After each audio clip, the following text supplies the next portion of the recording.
Hey, I'm McDonald, your real estate agent with Real Property Associates, and in today's video, we're going to cover the process of buying a new home when you currently own another one. Coming up. All right, let's dive into the process of going from owning one home to owning a different one. But before we do that, I want to address some fear here. And a lot of buyers that haven't purchased a second home before and haven't done this move up process, if you want to call it that, have a lot of fear around what do we have to do, the unknowns essentially. What's coming up? What's the process? How do I buy that next home? Do I have to sell my other one that I live in, or can I continue to live in it while I buy the next one? And a lot of those questions will be answered in this video. Option number one, you can buy the new house and keep your current home.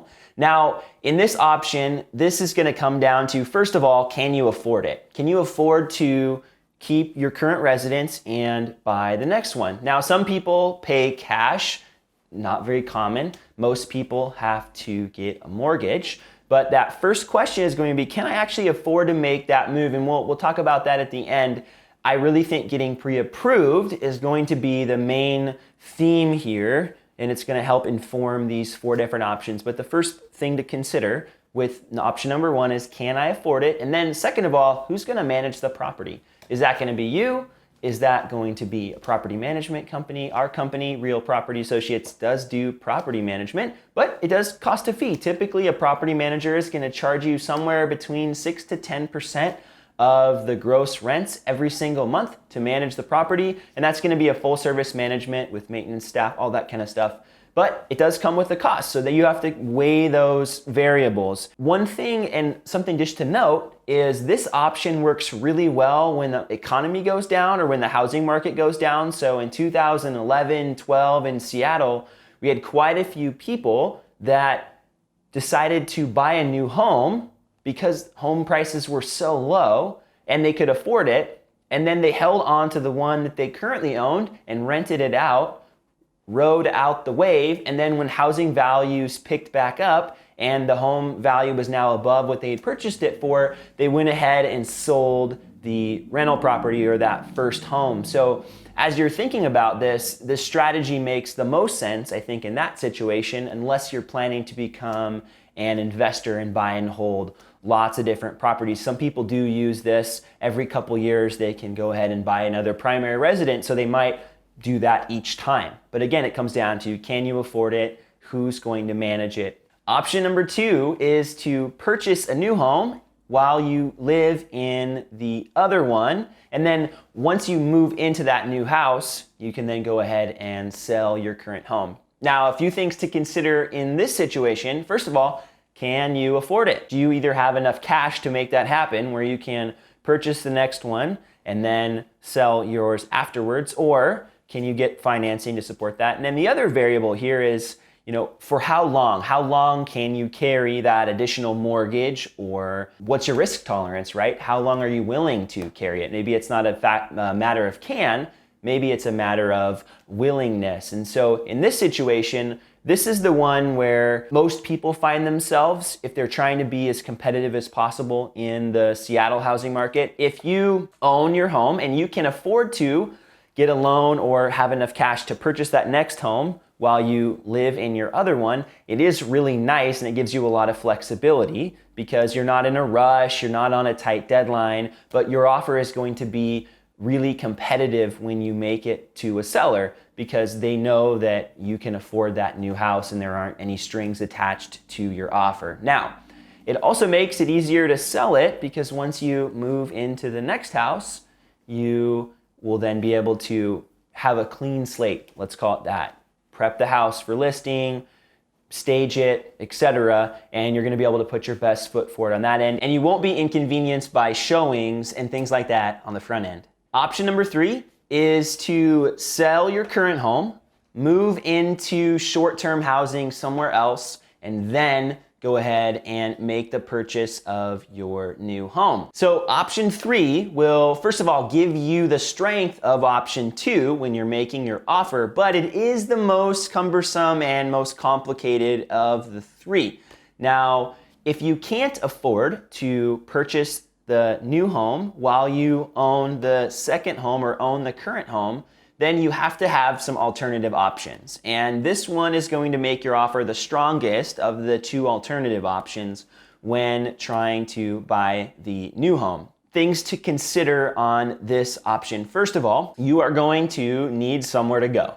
That's going to be maybe a short-term rental, maybe that's somebody's couch if your situation allows that, maybe that's the parents' basement, etc. You're going to need some kind of housing while you make your search. Now, in this situation, you'll probably also need some kind of a storage unit. Unless this new place has a bunch of storage for you, you're probably going to need some place to put your things while you go ahead and do the search before you make the move. So this option does carry with it that frustration, if you want to call it, or that complication. Also, during option 3, you're not going to have any kind of set timeline.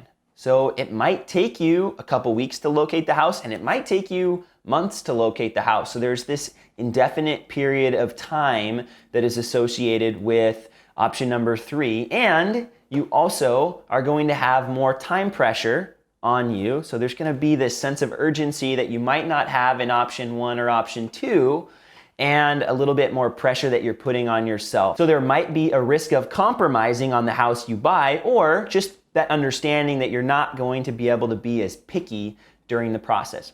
Now, one thing to note is when you are selling your home, there could be some hybrid between 2 and 3, possibly, and maybe it's this option 3 is a backup to option 2 in a sense, but what you can do is rent back your current home from the new buyer. And this situation is not uncommon, but I wouldn't say it's common. In our situation, we allowed the previous owners to live in the house for up to 2 months, and they were paying us $2,000 a month to live in the house. So it was a reduced rate rent for them, but wasn't that substantially reduced. And they were able to then have the freedom over those next couple months to live in the house, but also have the cash, which option 3 allows, from the sale, and then go and make a stronger offer on their next purchase. And they were able to purchase and move out within 6 weeks, which was awesome for them and great for us. The big perk of option number 3 is the cash in your pocket and additional buying power, strength of offer when you're going to purchase the next home, but it is, in my opinion, the most complicated option. All right, now we're at option number 4, our last option in the buying a new home while you own your current home. And in this option, you are going to do your home search, locate a new house, and then you're going to make an offer or purchase offer contingent, which means you need to sell the other house first before you buy the next one. So in this situation, you're going to do that house search, and you're going to locate a property that you really like and a house you really like. You're going to make your offer. You're going to negotiate the terms where we're going to, depending on the situation, if you're working with me, we're going to negotiate those terms with the seller. We're going to get our offer accepted, but it's going to be contingent on the sale of your current house. And what that means is that you now have to sell your current house while you're under contract on the other one and get that house sold. So you have to go through the full process. Marketing, negotiations, closing, you do the whole process on this house. And then once this house closes, then you have the funds and the ability to close on the current house, and that will typically take place 1 to 2 days after the close of your current house. A few things to note on option 4. First of all, this option is the cleanest and least risk for the buyer. So if you're the one that's going through the process or thinking about going through the process and you need to buy the next house and you want to sell your current home, when you're buying contingent, you have the least amount of risk. So you're going to go out, find that property that you like, get it under contract, and then try to sell your current house. If your current house doesn't sell, you're then not obligated to purchase the next house. So there's a lot of freedom there. But it also allows you to make that purchase even though you can't afford to make it while you own the current house. So it's the most flexible for you, but it allows you to stay in the house, and it also allows you to make that move-up purchase. For the seller, the seller is going to like this option the least. So the seller of the new home that you're buying, because there's the most risk for them. If you can't sell your house that you are trying to sell to buy theirs, then you're not obligated to continue with the purchase. And so if you're a seller, and most sellers that I've worked with would prefer to work with a buyer who is non-contingent or doesn't need to sell their current home before they buy the next. So it's not unheard of, and especially now that the market's cooled down a little bit in Seattle and the area, it's not uncommon to, or not impossible, I'd say, not impossible to make that purchase contingent on the sale of your house, but it's still really difficult, especially during peak season. So if you're a buyer and you want to buy between like February and September, October in the fall, you're probably going to have a difficult time buying contingent. But if you buy in the beginning of winter, end of winter, there is a lot more opportunity because homes do tend to sit and take a little bit longer to sell, and sellers tend to be a little bit more flexible on the price and also some of those terms, which is where maybe you could sneak in that contingent offer. Now, one other note on the contingency here, there is a varying degree of strength on your contingent offer. If you have already put your home on the market and you already have an offer on it, then when you go and make that contingent offer, your offer is stronger. It's looked at a lot more favorably than if you haven't even put your house on the market yet. However, you do have to put your house on the market and sell your house and run the risk of selling your house and now being homeless and needing to find another place, and you find yourself in option 3. So some people that go the option 4 route end up in option 3 if they can't locate a property quick enough. But there's also this huge time pressure. And one of my clients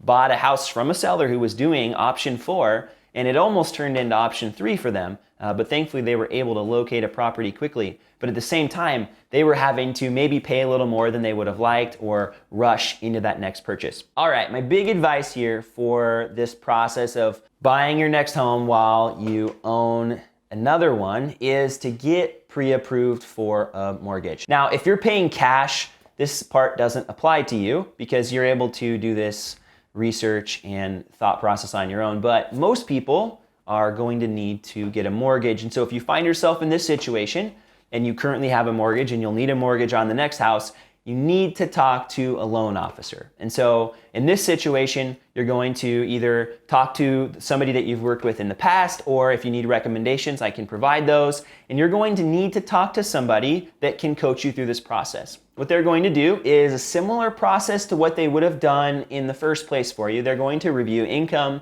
they're going to review assets, and they're going to review credit. They're going to do the same process, but this time they're going to take into account your other property. The big reason you're going to want to get pre-approved first is because it's going to inform which options apply to you, whether it's option 1, 2, 3, or 4. And in this process, you're also going to want to consider, is this the right move for me? Is this the right move for my family, etc.? You're going to want to ask those questions. Is this the right move for me financially? And you'll be able to analyze that best once you get the pre-approval and you know what your options are. So let's recap really quickly. If you are looking to buy a new home and you currently own another home, first of all, you need to get pre-approved. That's the big idea for this video. And I know we talked about the different options first because that's what you wanted to hear, but the big idea here is get pre-approved so that you know which options apply to you. And we'll recap really quickly those different options for you. First,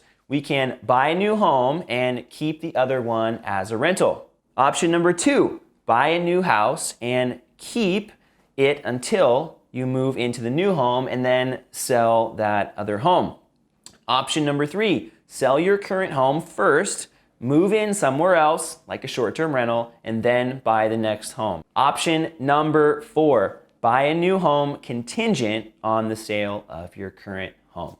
If you have questions about what we just covered in this video, I'd love to be a resource for you, so feel free to reach out to me in one of the contact methods around this video or on the page. And if you found this content valuable, which I know you did, please subscribe to my channel and consider sharing with somebody else who could benefit from it. Bye for now.